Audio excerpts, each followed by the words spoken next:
Hi, I'm Dr. Mike. And I'm Nick. And this is NFGeeks. Nick, thank you for coming to Crystal Caverns. Here. You went through the magic tree and the secret door, and you made it down here. Yes. Are you liking it? It's nice. Yeah, I like it a lot. This is definitely a step up. In my opinion. Really cool. we're moving on up, just like the Jeffersons. Yeah. So, all right. So we have a bunch of fascinating topics to talk about this round. Totally. And you wanted to talk about something regarding judging and perceiving. So why don't you start us off, and we'll see where we go. Sure.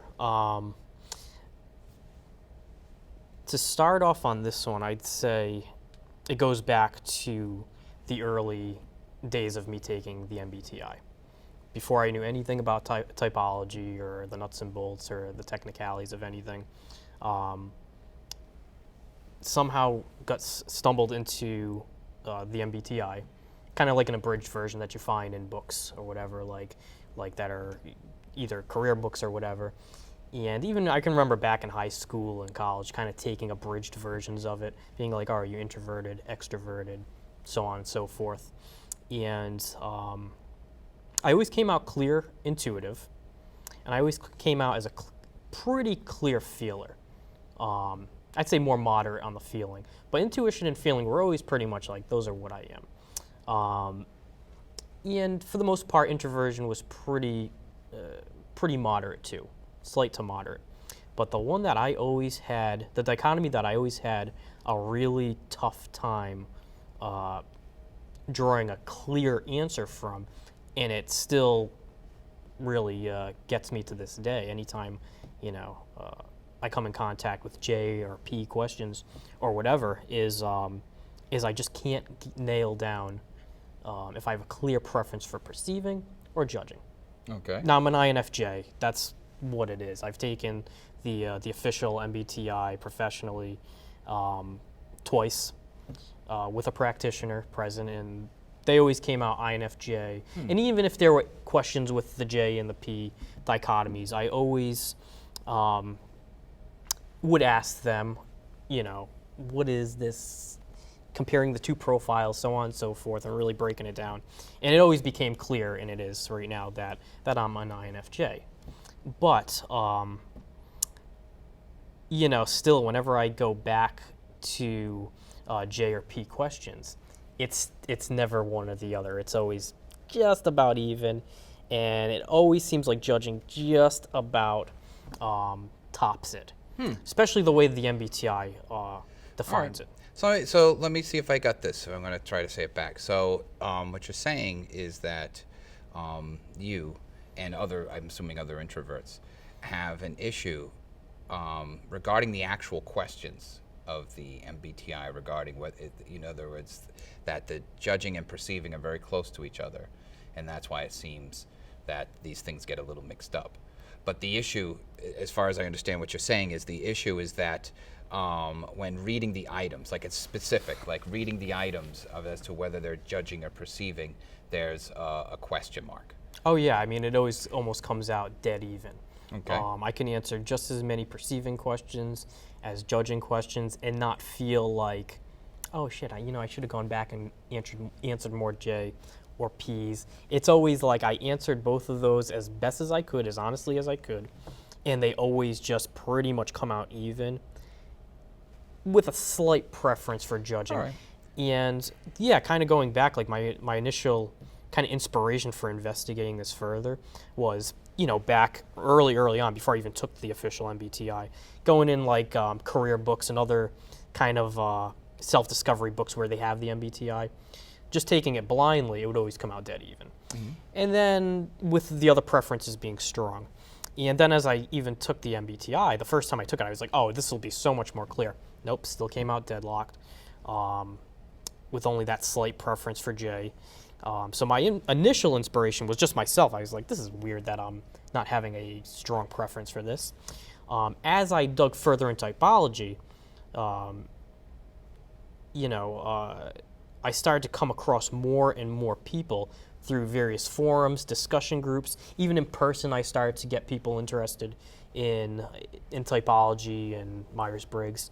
And my second inspiration for digging into this even further, other than myself, was other people. I saw that a lot of people also had issues with the judging and perceiving dichotomies.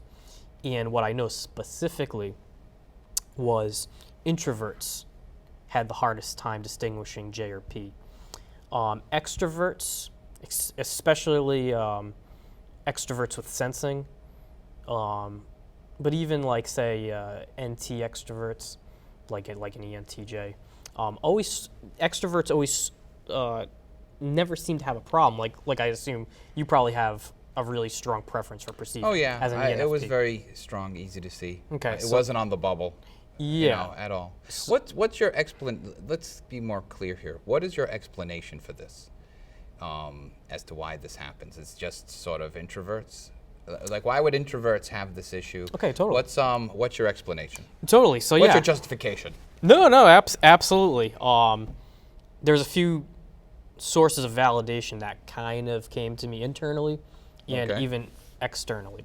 So like I said, what I noticed was that extroverts seem to not have quite an issue determining if they're J or P. Mm-hmm. Introverts seem to have the biggest issue, especially introverts with intuition. Sure. So the INTJs. All right, so what's screwing that up then? INTPs, INFPs, and INFJs. In your opinion, what's the... Well, I didn't know at first. I didn't know. My internal validation kind of came after doing some research and saying, wow, that makes sense. The first real source of me coming to, like the first source of research that I came upon that explained this pretty well was found. There's a website called personalityjunkie.com, and the person who runs that site, AJ Drenth, has a lot of different articles that are very interesting that also make sense about why introverts in specific, so IJs, IPs, have trouble distinguishing, judging, and perceiving. And the way he described it was that when you're an introvert, say you're an INFJ, like my type, your first function, if you really get into the functions and the technicalities of really what makes a type after the 4 letters, the functional stack, what it is that, say an INFJ or an INTJ, they lead with a perceiving function. The perceiving functions would be introversion or sensing. So either extroverted intuition, introverted intuition, extroverted sensing, or introverted sensing. So if you're an INFJ, or any type that has I and J, your lead function is a perceiving function. Okay. Whether it be introverted or extroverted. Your second function would then be, say if you're an IJ, your second function would be an extroverted judging function. Why usually say like an INFJ would have a slight preference, in my opinion, for judging is because your first extroverted function, which would be your second function in the stack, your second most preferred function, which is an extroverted judging, that's what people see more, and that's what might get reflected to you more. All right, yeah, so let me repeat it back to make sure I understand. Sure.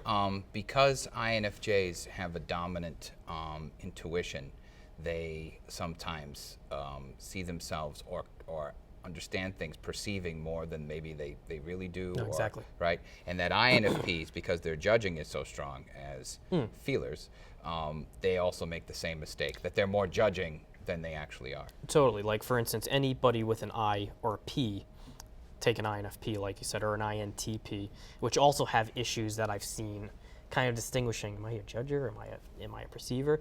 It's because technically their lead function, their dominant function in their stack is a judging function. It's introverted, so they might perceive themselves as being judges, even though their second most preferred function, which is an extroverted function, is perceiving. So the world might see them as perceivers, reflect it back to them and say, well, I act perceiving, but I feel or I perceive myself or I think more as a judger. That's what's dominating me, is judging if I'm an IP, whereas I act like a perceiver. Well, what's interesting is that you're sort of saying is that the way the functions are sort of stacked, Exactly. just sort of produces this. Yeah. Now I'm a little more cynical. I know. Bring it on. Bring it on. My cynicism is that even though that's true, the mistake, I think, is what's behind that. And I think the person wishes they were more like the other type, either unconsciously, and so they sort of tap into that. So, for example, INFPs wish they were more organized than they actually are. Okay? They wish it, and they also are very sort of critical of themselves. They shamed about it. So they wish they were more, and I think that leads them to maybe overemphasizing that. In other words, the judging part of themselves, the FI, in terms of making the choices, whatever. I think they are using their FI in a way that's not really judging. I mean, it's judging where it is in the stack, but it's they're still perceivers, but they wish they weren't, and so they kind of lean over. And I would say that's true about the INTPs too. They wish they were like the INTJs and not, and so that kind of leads to this mistake. So, so here's my point. My position is, even though that's essentially, sound about the functions, I think it gets screwed up by something behind that, and then this function stack allows that to take place. I'm a little more. Guess what I'm saying is I'm a little more critical about the internal world of the person making the mistake. Nope. Yep. You're right. In that, yeah, people will then. Because like INFPs, all the INFPs I ever met, at one point or another, say, I wish I wasn't an INFP. Some of them say it a lot. I mean, they say it all the time. But every INFP I've ever known at one point says, oh, I wish I wasn't, Yeah, I mean, I think you're right in that types will come out something on the MBTI and see and go, oh my God, that's not me. That's something that I don't want to be. And they kind of start to fabricate things. We've both seen this many, many times on the discussion group where you can just tell, you just know that someone is not the type they're claiming. And usually if you dig deeper and kind of unravel the layers, you realize that probably it's because they scored something on the MBTI. They answered it honestly, clearly, they understood it. But what they came out was something that they didn't like. And then what they probably did was go through this process of, oh, well, I don't like this, so I'm going to, hey, let me look into the functions. Maybe this will explain something like this. And, oh, that's what I really am leading. I actually think they, even in the actual item on the inventory, it's a little bit of wishful thinking. Like, this is a judging. I'm not a judger, but I really wish I was. So I'm going to project, that I am this. Well, yeah, there's some kind of like self-fulfilling prophecy when taking it. I feel like halfway into taking the MBTI, especially if you're an intuitive, halfway into it, I feel like people kind of get what's going on, and they start to understand what question is leading to what, and then they start to say, crap, I'm answering a lot of these, and I can't. It's like I'm automatically answering what I really am, but I don't want to. So, the second half, I'm going to really try to answer a couple more questions. Yeah, that's what you're talking about is social desirability. Psychology, straight up, legit. Psychology has this problem where the basic definition is people answer the way they think the tester wants them to answer, or the way society wants them to answer. What about the way that they want to answer? Okay, they want to answer, but the view is that it's some sort of shame-based thing. Like, I want to be this person because everyone will like me better, or I want to be this person because the real person I am is sort of seen by society as a schlep or whatever. So they always encase it in a social thing. I want to be like other people that's right. Or you want to be something that's right. Well, where's that idea of right coming from? How did you internalize it? Well, from some social environment. Sure. Like that. All right, we got about a few seconds left. So, well, how would you like to finish this? What would you like to say about it?